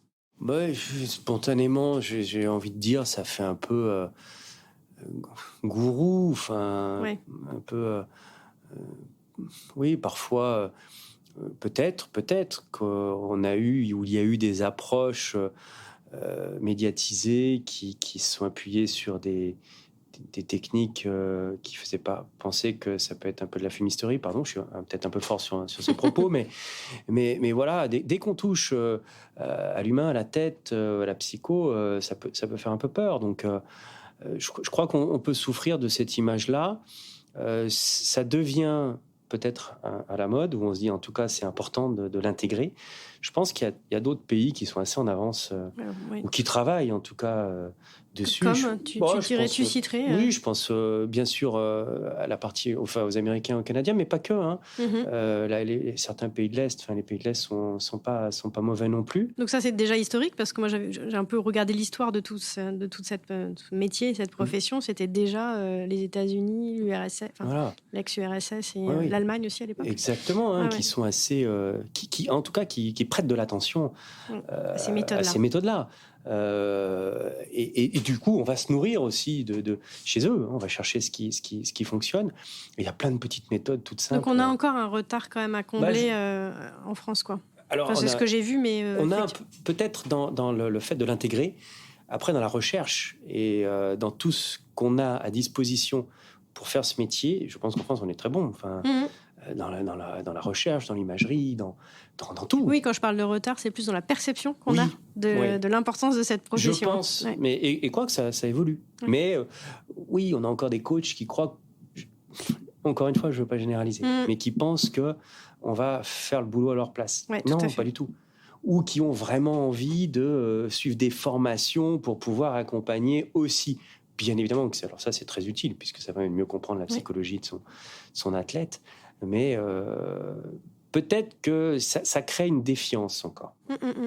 Et alors on va dire pour régler cette défiance, ou en tout cas limiter les abus possibles, parce qu'on ne sait pas quel préparateur mental est celui qu'on va rencontrer. Est-ce que, je ne sais pas, il y a un garde-fou? Est-ce que vous travaillez à deux? Enfin, tu vois, quelque chose qui permettrait en fait de contrôler ce travail du préparateur mental. Alors, Déjà, moi, je pense que la base, c'est l'échange qu'on peut et les rencontres qu'on peut avoir avec le sportif, l'entraîneur ou toute personne qui va potentiellement entrer dans cette structure, enfin, dans ce travail. C'est pour ça que tout à l'heure, je disais que pour les enfants, les jeunes, qui sont même mineurs, c'est aussi important d'échanger avec les parents. Hein, et que les parents n'hésitent pas aussi à revenir et à solliciter des entretiens. C'est pour ça que j'aime discuter aussi avec les entraîneurs, pour qu'ils se rendent compte jusqu'où on peut avoir et qui eux aussi voient s'il y a une dépendance qui est en train de se créer ou un abus, ou quel qu'il soit. Voilà. Après, moi, je pense que c'est primordial, en tant que coach, préparateur mental, d'avoir aussi quelqu'un qui vous accompagne, ou qui, à un moment donné, est capable de répondre à vos interrogations par rapport à une problématique. D'accord, De quelqu'un prendre qui de la pourrait être un hauteur. référent Mais pour bien sûr, toi, bien sûr. pour te guider, quoi. Après, c'est pouvoir échanger avec d'autres. Donc, d'avoir un réseau qui permet d'échanger, même si je pense, mais je ne le rencontre pas ici, hein, mais on peut peut-être avoir une défiance parce que, enfin, on pourrait, parce que le sportif doit faire une médaille, etc. Mais on n'est pas, moi, je me sens jamais concurrent. Oui. J'ai envie, au contraire, d'ouvrir, d'échanger. S'il y a quelqu'un qui est plus calé que moi pour faire l'imagerie mentale, viens vite. Hein. Oui, bien sûr, pour faire progresser tout le monde. Pour faire progresser. Mais tu vois, j'avais entendu un préparateur mental qui expliquait que pour justement laisser cette autonomie aux sportifs, lui s'interdisait d'être sur le lieu de la compétition, de ne pas être là au moment de la compétition pour pouvoir laisser le sportif gérer son autonomie à ce moment-là et ne pas être trop présent. Encore une fois, chacun. Pour moi, ça dépend du sportif. Ouais. Enfin, en ce qui me concerne. Ouais, je comprends. Donc, je peux être dans les tribunes parce qu'aussi, il me dit, ça serait bien que tu me vois, etc. Et ça m'arrive. Et je peux le faire à distance. Et avec Teams, avec tous ces outils qui existent maintenant, c'est très facile. Les vidéos, on m'envoie des vidéos que je commente, qu'on commente. Voilà. Mais ça arrive, j'ai des messages où je peux dire, stop, t'as tout en main. Donc maintenant, pardonne-moi, tu te débrouilles. Oui, mais. Non, il n'y a pas de oui, mais. C'est oui et on y va. Ouais. Est-ce que tu penses que les JO 2024 vont changer quelque chose là ? Parce que ça se passe en France. Est-ce qu'il va y avoir des mouvements particuliers, des opportunités, je pense au sport en global évidemment, mais aussi à ta profession ? Oui, je pense. On sait par expérience que quand un pays organise les Jeux Olympiques, évidemment qu'il y a certains moyens qui sont mis en place, ça c'est sûr. Alors après, je suis curieux. Aujourd'hui, il y a une agence qui a été créée pour travailler autour de tout ce qui est performance. Et puis, je sais que j'ai un ancien copain, collègue de gym qui y travaille. Et qui est assez sensible sur ce genre de choses. Donc peut-être que ça sera un aspect qui va vouloir aborder. J'en discute avec d'autres personnes, qui ont un peu des rôles aussi dans l'organisation, on va dire, des JO 2024. Oui, ça serait bien. Ça serait bien que. Je pense pas qu'on ait plus de visibilité parce que c'est pas du tout le but, mais qu'on ait peut-être plus de moyens pour pouvoir. C'est dans 3 ans. C'est très long et très court, hein, on le sait. Donc c'est maintenant qu'il faut commencer pour intégrer, pour ancrer un certain nombre de choses. Donc oui, j'espère que cette recherche de médailles, au-delà de la motivation supplémentaire que ça peut amener un sportif de faire les JO chez lui, mais aussi une plus grosse pression, clairement, de réussite et de résultats, j'espère qu'on pensera à mettre en place un certain nombre d'actions qui permettront, et collectives, ou en tout cas que ça soit concerté, qu'on ne soit pas tous isolés à essayer de faire avancer les choses. Voilà, ça serait bien qu'il y ait une espèce de cellule qui se crée, où on apporte tous nos spécificités et on prenne le meilleur de chacun d'entre nous, quoi. Tu sais que c'est une interview en fait un peu triptyque. Alors du coup, j'aimerais bien qu'on parle un peu du rapport aux sportifs. Et j'ai quelques petites questions. C'est notamment quelles sont pour toi les principales difficultés en fait auxquelles les sportifs que tu accompagnes font face ? Je pense que tu y as un peu répondu au préalable, mais est-ce qu'on peut les résumer en 2-3 points en fait ? Il y a cette appréhension du résultat et du coup de cette pression qu'on peut se mettre. Hein, donc avec tout ce que je t'ai dit qu'on pouvait mettre en place, quand j'ai parlé d'état d'esprit, de gestion de l'émotionnel, du comportement aussi, de ce que je traduis, de ce que je montre à l'autre. Et on est sur des générations, on en parlait, un peu nonchalantes quand même. Hein. Ah oui. Autour de 17, 18, 19 ans, là, où on marche. Donc, c'est presque un apprentissage de travailler autour de ça. Donc, de la gestion à la fois de l'échec, hein, de la gestion du résultat aussi, hein, parce que c'est important quand j'ai gagné, comment je gère derrière. Ça, non, mais c'est aussi important. Donc, il y a cette partie-là. Il y a tout l'aspect motivation et remotivation. Pourquoi ? Parce que et typiquement, on l'a vécu avec toute cette période Covid, hein, les échéances qui étaient repoussées. Donc, on se prépare pour être performant le jour J et on nous annonce que c'est repoussé d'un mois, 2 mois, 6 mois, 1 an. Donc, il y a eu cette problématique à gérer. Tu citais tout à l'heure l'épuisement. On en a de plus en plus. Ça a été exprimé et mondialisé parce que c'est une gymnaste américaine qui a dit, et très rapidement, si c'est pas une blessure, elle aurait pu se réfugier derrière. Elle aurait pu même partir je trouve, en plus de la salle. Je me suis blessée au mollet, c'était au saut de cheval.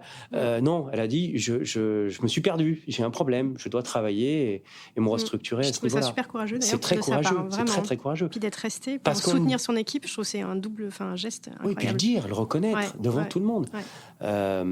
Donc ça, c'est important. Donc oui, il y a aussi ces problématiques-là. Il y a les problématiques, mais qui sont un peu liées aussi à cet épuisement. Est-ce que je continue ? Est-ce que j'arrête ? Gestion stress, gestion... Ok. Et d'après toi, en fait, comment tu arrives à instaurer un climat de confiance avec eux, là, vraiment, je parle de l'individu, donc tu disais effectivement que tu rencontrais la famille, mais... C'est à eux qu'il faudra leur demander. Ouais. Toi, est-ce que tu penses qu'il y a des techniques que tu utilises ou des... Transparence. Je pense qu'il y a de la transparence, il y a beaucoup de sincérité. Il y a d'entrée de jeu le cadre où il faut qu'on accepte de se dire les choses, même quand ça ne plaît pas. Et moi, j'insiste sur le fait que quand ils ne comprennent pas ce que je dis ou un travail que j'aimerais qu'on mette en place, qu'ils me le disent. Et qu'ils m'envoient, pardonnez-moi l'expression, balader, quoi. Je préfère j'aime pas quand on me dit oui à tout. Là, je vais creuser parce qu'il y a quelque chose qui... C'est pas possible. Là, j'en ai en ce moment, il dit oui à tout. Il est content sur tout. Donc là, on va creuser un peu. C'est possible. Oui. Je pense qu'il y a très vite cette notion de transparence, de discussion, d'échange. Je crois que j'ai une légitimité sportive, même si j'ai pas fait de... Enfin, mon drame, ça a été une blessure assez grave qui m'a amené à ne pas faire les résultats que je voulais faire, mais à côtoyer le haut niveau...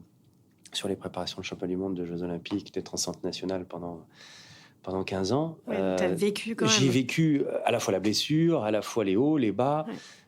J'ai vécu les doutes, les craintes, le soutien de ma famille, des entraîneurs durs, des entraîneurs... voilà. Ça, c'est important, je pense, mais effectivement. Oui, donc quand il y en a un qui s'est blessé, oui, je sais par où on passe aussi, surtout quand on doit faire des études en parallèle, qu'on est fatigué quand on arrive après avoir fait une journée de cours et qu'on doit s'entraîner. Il y a une forme de légitimité. Et au-delà de ce lien de confiance, à ton avis, est-ce qu'il y a d'autres ingrédients qui vont garantir, c'est un grand mot, mais en fait permettre un meilleur accompagnement ? Est-ce que c'est aussi, tu en parlais un peu tout à l'heure, mais c'est accepter aussi de baisser un peu son ego, c'est-à-dire de reconnaître potentiellement ses failles, reconnaître ses points d'amélioration, etc. Est-ce qu'il y a d'autres points qui te paraissent essentiels pour que cet accompagnement fonctionne ? Ce qu'on disait peut-être tout à l'heure, c'est déjà qu'il y a une meilleure collaboration avec l'entraîneur, avec la structure en général, mais qui passe par l'entraîneur. Si on a la confiance de la structure, parce qu'on se rend compte, parce qu'on discute, parce que quand on est dans le gymnase ou dans la tribune, on n'a pas le sentiment d'embêter ou de devoir se cacher quelque part, c'est complètement différent. Oui, tu es complètement encapsulé et tu n'es pas satellite mais tout à fait. De l'accompagnement. Mais ça se passe très bien, je peux la citer, avec l'escalade, par exemple, avec l'entraîneur d'une des filles, on s'appelle. Et tiens, comment tu as ressenti les choses ? Moi, par rapport à ça, là, on n'est peut-être pas allé assez loin. Attention, on a abordé tel sujet, peut-être que Voilà, je pense que pour avoir plus de... faut que ça soit porté, hein. Faut que ça soit porté. Et puis le sportif le sent. Si c'est pas décrié, mais si c'est porté, tu as envie de Mais oui, il n'est t'investir. pas en conflit, lui. En fait, il n'est pas en tension entre deux personnes qui vont le tirailler des deux côtés. Alors justement, en quoi tu penses que vous êtes vraiment complémentaires avec l'entraîneur ? On a, à mon sens, un objectif commun qui est de faire en sorte que le sportif exploite au maximum son potentiel. Moi, je crois que quand on a permis au sportif d'arriver en compétition, d'être au maximum de son potentiel, il n'a rien à regretter. Même s'il ne gagne pas. Alors, son ego va en prendre un coup. Mais s'il a autour de lui un environnement avec des concurrents qui ont été meilleurs que lui, mais qu'il a fait ce qu'il fallait, et notre rôle, c'est de manager la performance. Donc, à mon sens, c'est d'aider l'entraîneur à manager la performance. Voilà. Et moi, uniquement, en essayant de mieux comprendre peut-être cette partie psy, cette partie mentale, cette partie émotionnelle, qu'intuitivement, plein d'entraîneurs développent, parce qu'ils ont été sportifs ou parce qu'à force d'être en contact et avoir une expérience, à mon avis, ils savent très bien analyser et percevoir leurs sportifs. Donc, j'imagine que même certains ont développé en fait cette partie-là dans leur pratique. Et font déjà. Des formations. À l'INSEP, il y a des formations. Voilà. Et après, jamais, encore une fois, j'irai sur la technique, j'irai sur la muscu, j'irai sur... non, oui, sur des techniques de récupération, de respiration, par exemple, mais jamais je veux dire, ah non, tu devrais pas, ou... Non. Et quand on peut échanger avec l'entraîneur, c'est Et quand il y a vraiment cette génial. Collaboration avec l'entraîneur, est-ce que c'est vraiment lui qui va venir à toi en te donnant des objectifs, tu vois, et de là vous décomposer en fait chacun dans votre domaine les moyens d'y arriver? Comment ça se passe très concrètement quand c'est vraiment une collaboration? C'est un peu les deux, j'ai l'impression. Dans Ça les se deux fait sens, naturellement quoi. aussi en fonction de la sensibilité de l'entraîneur. Voilà. Ça peut être beaucoup d'écoute. Puis on apprend beaucoup. Moi, j'apprends énormément. Et puis ça nous renseigne aussi sur le... Ils connaissent parfaitement leurs sportifs en règle générale. Ils sentent quand ça va pas. Quand ils sont au quotidien avec lui, donc ils sont presque mieux placés que... Moi, je ne suis pas au quotidien avec le sportif. Je le vois sur des compètes, je le vois ponctuellement. J'essaie de le voir. Je l'ai souvent au téléphone. Mais après, moi, c'est pour travailler sur des choses qui peuvent permettre et qui sont à essayer. Moi, j'aime bien dire, on va travailler, je dis n'importe quoi, sur l'imagerie. J'aime bien discuter avec l'entraîneur pour dire, voilà ce qu'on a mis en place. Est-ce que tu observes, toi aussi, des améliorations? Qu'il y ait des retours, qu'on teste, et qu'on se serve de l'entraînement pour ça. Oui, bien sûr. Parce que c'est le moment où tu mesures... J'aurais une anecdote tout à l'heure par rapport à... Vivement alors. Tu as fondé la société Cap Performance. C'est une société de, tu me corriges si je dis une bêtise, de conseil RH accompagnant les collaborateurs dans leur développement personnel. Est-ce que c'est ça? Alors oui, individuellement pour les aider. Au départ, c'était pour aider effectivement les managers, les dirigeants, les collaborateurs à gérer le stress, à gérer leurs émotions, à faire du management. Oui. Donc un peu différemment, apprendre un nouveau poste, voilà. C'est tous les passages un peu... Et travailler aussi sur la gestion de l'incertitude, sur le conflit de communication. Ah bon? Ça arrive, ça? C'est rare, mais ça arrive. Voilà. Et après, du coup, ça s'est transformé aussi en collectif. Et pour ça, je suis associé avec une personne qui est psychologue du travail aussi et qui m'apporte... voilà, on est un binôme, mais on peut aussi proposer ça. Et du coup, je m'en sers évidemment dans le monde du sport. Et alors justement, j'aimerais bien comprendre les passerelles, ce que tu tires de l'un pour enrichir l'autre activité. Je pense que tu disais tout à l'heure que ça passait dans les deux sens. Donc, est-ce que tu as soit des exemples, soit nous expliquer en quoi ta pratique de métier de préparateur mental de sportif de haut niveau va t'aider en fait dans cette autre pratique dans le monde de l'entreprise, et quels bons conseils finalement on devrait tous tirer de sportifs de haut niveau?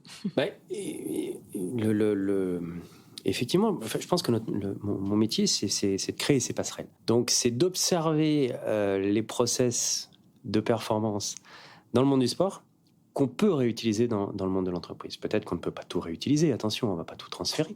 Mais en tout cas, cette approche d'état d'esprit pour optimiser la performance, cette gestion de l'émotionnel, etc., et les outils qui vont avec, peuvent peuvent être utilisés dans le monde de l'entreprise.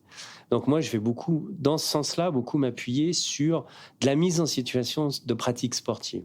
Alors attention, petits exercices, accessibles à tous, mais on va mettre sur le terrain des équipes qui vont ressentir, parce que quand on ressent, on ancre. Donc on va faire un peu une pédagogie du détour, quoi, hein. Si c'est de la com, on va les mettre sur un terrain de rugby avec un professionnel de rugby et on va gérer la communication entre les collaborateurs. C'est extrêmement parlant. C'est différent, mais on peut faire de l'aviron. Et là, on se rend compte très vite que si on ne communique pas, on n'avance pas. Voilà, on va se servir un peu de choses décalées pour traiter des problématiques professionnelles. Dans ce sens-là. Et donc, à chaque fois, on va faire intervenir, encore une fois, des sportifs de haut niveau ou des entraîneurs de haut niveau. Ça doit être tellement inspirant, je trouve aussi. Eux, ils viennent témoigner. Ouais. Voilà comment moi j'ai fait. On va travailler sur les points forts. Aujourd'hui, oui, on sait que pour progresser, pour aller plus vite, pour récupérer, il faut travailler sur ces points forts. Okay, en tout cas, un peu plus sur ces points forts que sur ces points faibles. Donc, il faut savoir les repérer. Ça, c'est pas évident. Et les valoriser. Parce que tu peux les repérer, mais te dire qu'ils ne sont pas très importants. Exactement. Nous, on préfère voir ce qui ne va pas que... trop souvent. Ouais. Voilà. Dans ce sens-là et dans l'autre sens, oui, j'aime bien m'appuyer sur des outils qui sont utilisés dans le monde de l'entreprise, de profilage, des outils qui nous permettent d'aller un peu plus loin sur aussi la compréhension des personnalités, et puis sur des formes de management d'entreprise aussi. Bien sûr. Donc des entraîneurs qui sont assez curieux pour qu'on échange sur quels sont les types de management qu'on peut mettre en place. Les passerelles doivent être intellectuellement passionnants pour toi. Oui. Ouais. C'est très enrichissant. Ouais. Après, encore une fois, le monde de l'entreprise s'ouvre parce que c'était... là, on introduit cette notion au corps aussi. On se met en situation sportive, tous en short ou en survêtement, en gros. Donc là, déjà, il n'y a plus de hiérarchie. J'intègre des outils de profilage qui partent sur l'observation de la motricité. Donc en entreprise, faire marcher des gens ou toucher des gens, pardonne-moi, pour observer leurs réactions corporelles qui vont nous donner des types de profils, c'est quand même aussi un peu novateur. Et ça peut faire un peu peur. Mais il y a des entreprises qui jouent le jeu de plus en plus. Moi je m'appuie sur des spécialistes. Donc c'est comme ça qu'on essaye de faire ce point, que j'essaie de faire ce point. À la fois individuellement et collectivement. Merci pour toutes ces informations. Avant qu'on se quitte et pour conclure cette superbe interview... C'est vrai qu'on a passé un bon moment. Ouais, Claire, c'était canon. Et en plus, dans un environnement magique de l'INSEP, j'ai la banane depuis ce matin. Je me rends compte que de la chance que j'ai d'être là, quoi. Alors, est-ce que tu as une anecdote, tu vois, un drôle, insolite, émouvant dans le cadre de ton métier de préparateur mental ? Alors j'en ai, oui, plusieurs. Mais peut-être celle que je garde parce qu'à la fois marrante... et aussi qui nous a fait réfléchir sur ce qu'on avait mis en place. C'est un judoka, je tairai son nom, on avait fait beaucoup d'imagerie mentale et notamment par rapport au comportement, par rapport à ce qu'il voulait montrer, transmettre sur le tatami et quand il marchait pour aller sur le tatami. Donc on a fait de l'imagerie mentale, mais je pense que j'ai pas assez insisté pour qu'il l'intègre à titre personnel. Et donc le lendemain ou 2 jours après, il y a la compète, il arrive et là je le vois rentrer, il marche pas du tout comme d'habitude. Là, c'est même presque une caricature. Donc moi, je commence à rire intérieurement. Et au moment de monter sur le tatami, il se casse la figure. Ah oui, pas du tout l'effet escompté, quoi. Enfin, si, parce que ça leur a détendu. Mais sur le coup, ce que je saurais après, c'est qu'ils m'en voulaient beaucoup. La compétition se passe bien. Et on débrief. Et là, il me dit, mais vraiment, j'ai essayé de mettre en place tout ce qu'on avait dit. Mais je dis, mais t'as marché comme un pingouin, mais qu'est-ce que tu faisais ? Il m'a dit, parce que je ne l'ai pas intégré et ça n'a pas du tout fonctionné. Donc voilà, ça, on a rigolé. Donc c'est quand même, ça n'a pas eu beaucoup de résultats ou d'impact derrière. Mais c'était marrant. Et derrière, ça nous a appris quoi ? Que ça se travaillait, que ce n'était pas la dernière minute, qu'il fallait travailler cette imagerie, qu'il l'intègre à sa façon, et qu'après, il puisse le mettre en place. Oui, on retrouve bien cette notion d'individualisation du programme. Hein. Ouais. Et du coup, autre question, quelles sont tes joies, tes fiertés d'exercer ton métier au quotidien ? C'est les résultats, parce que c'est quand même important pour nous. Donc ça, c'est important. C'est un sportif qui sourit, qui est content, qui a une médaille, ou qui a atteint un objectif. Pas forcément la médaille, mais qui sera allé au maximum, on l'a dit aussi dans l'interview, de son potentiel. Donc ça c'est important. Et une fierté aussi, c'est quand on me rappelle après qu'on continue à se voir et que voilà, qu'on a le sentiment que personnellement aussi, ça a permis à la personne de comprendre des choses et d'avancer. Ça, j'aime bien ça. Ouais, et à l'inverse, quelles sont tes plus grosses difficultés que tu peux avoir à affronter? C'est aussi ce qu'on disait, c'est cette relation pas toujours claire avec l'entourage, avec l'entraîneur, le coach ou autre. Ça, je pense que c'est le plus compliqué. C'est le plus compliqué à vivre parce que ça freine ou ça empêche ou on va pas au bout des choses réellement. Donc ça serait peut-être ça, je pense. Ok, bon ben merci.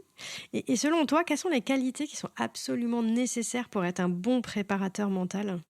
L'écoute. Apprendre à se décentrer de soi pour se centrer davantage sur l'autre. Et pas chercher à se servir au travers de... C'est s'oublier, quoi. C'est s'oublier un petit peu. C'est mettre aussi son ego de côté. Non, ça c'est un point commun de tous, y compris de l'entraîneur aussi, j'ai l'impression. Oui, et je pense que c'est de curiosité aussi. Cette curiosité d'aller chercher dans d'autres domaines, d'avoir cette envie de se cultiver, de continuer à s'ouvrir, à apprendre, à partager. Voilà, partager avec d'autres, ne pas avoir peur de donner ce qu'on sait faire et de prendre aussi. Je pense que ça, c'est les qualités. Et alors, si tu devais donner un conseil à une personne qui aujourd'hui, ou un étudiant par exemple, qui t'écoute ou te regarde et se dit j'aimerais bien devenir préparateur mental dans quelques années, quel conseil tu pourrais lui donner? Alors, ne pas le faire pour l'argent déjà. Les choses sont dites. Ni pour la notoriété. Je pense que c'est d'oser être un peu différent, peut-être.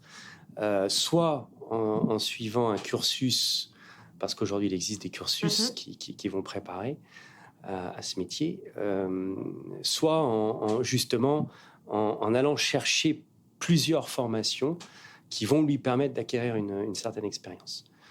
Mais c'est un peu se fier aussi à sa préférence, ce dans quoi il se sentira mieux. Donc il y a ce côté oser, parce que c'est pas un métier si facile que ça. Ouais. On travaille quand même beaucoup, on fait beaucoup de choses. Il y a aussi des déceptions, il y a pas mal de déceptions. On n'est pas forcément reconnu. Ouais. Donc c'est d'accepter vraiment, le principal, c'est d'accepter de s'oublier un peu, se décentrer de soi, de se consacrer à l'autre. Peut-être que ça serait ça mes conseils. Ok, ils sont pas mal. Déjà, si on arrive à les suivre, c'est cool, je pense. Spontanément. Ouais. Et alors, là, je m'adresse plus globalement, tous les étudiants qui cherchent à s'orienter, à tous les adultes qui cherchent à se reconvertir. Là aussi, de par ta pratique, de ton expérience aussi, là, pas que de préparateur mental, mais toute ton expérience en RH aussi avant, quels conseils tu souhaiterais transmettre à toutes ces personnes-là? Le principal, c'est d'être capable d'identifier ses points forts et de s'appuyer sur ses points forts. Et on observe, et donc c'est un travail, parce que c'est pas si facile que ça. Non. On observe que quand, quel que soit le métier, on respecte ses points forts, on peut réussir. Évidemment, il ne faut pas non plus passer d'un chef mécanicien à chirurgien. Il y a besoin d'études, évidemment, c'est clair. Mais le conseil, ça serait ça. C'est d'arriver à croiser ce que je veux faire, ce que j'aime faire, mes points forts, mes souhaits, mes contraintes. Si j'arrive ce triptyque, en règle générale, j'ai derrière des projets qui arrivent. Alors les plus jeunes peut-être le connaîtront, mais Yannick Noah est quelqu'un qui a été tennisman, qui a été entraîneur de la Coupe Davis qu'il a gagné et qui a été chanteur. Voilà, il s'est appuyé sur ses points forts. Le mental, le physique, la dynamique de groupe, aller chercher les gens, etc. Voilà, c'est un exemple bête peut-être, mais quand on s'appuie sur ce qu'on sait faire, il n'y a presque pas de limite. Il n'y a presque pas de limite. Après, il faut trouver le projet, et il faut l'associer aux contraintes, bien évidemment. Mais on est capable. Merci beaucoup pour ces conseils, Cyril. Alors maintenant, si on veut te contacter, on fait comment? C'est Facebook, Instagram et LinkedIn, là où je suis actif. Voilà, un site internet aussi où il y a peut-être plus de choses. Voilà, puis sur recommandation et sur bouche-oreille.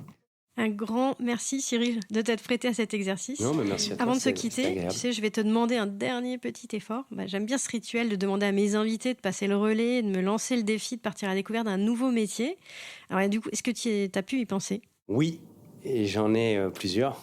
Non, mais c'est dans la continuité peut-être du sujet, puisque ça serait rencontrer des apnéistes qui font des records du monde, ou on part plus haut, des plongeurs de l'extrême, parce que là, il y a une limite aussi avec la peur, avec toujours sur un fil avec le danger. Et puis quelque chose qui n'a rien à voir, mais qui m'intéresse, c'est plutôt dans le monde du cirque. Ah, génial. Est-ce que tu as un métier en particulier ou c'est l'univers qui t'intéresse ? C'est l'univers, parce qu'on retrouve une notion de performance, on retrouve une notion de fonctionnement collectif, artistique, on retrouve des entre guillemets, des disciplines, métiers différents. Les gens doivent cohabiter. Et puis il y a du mouvement aussi, on change de lieu, enfin, il y a des contraintes de l'environnement, il y a un certain nombre de choses. Et oui, ça m'interpelle. Bon, je sens que tu veux devenir préparateur mental d'une trapéziste, non ? Il y a pas mal d'anciens gyms qui font aussi du cirque, je pense au cirque au Canada. Ouais, le Cirque du Soleil. Cirque du Soleil, pardon. Et oui, il y a souvent des gyms qui finissent leur carrière. Ah, c'est pas mal, tu m'emmènes dans un nouvel univers que je connais pas du tout, c'est super, hein, vraiment. Bon, merci pour tout Cyril, vraiment, et je te dis à très très vite pour la diffusion de l'épisode. Hein. Merci. J'espère sincèrement que ce second épisode sur le sport de haut niveau avec Cyril Fontbonne vous aura autant passionné que moi. Alors pour rentrer en contact avec Cyril, rendez-vous sur son compte LinkedIn ou bien sur le site de son cabinet de conseil et coaching capperformancerh.com, tout attaché.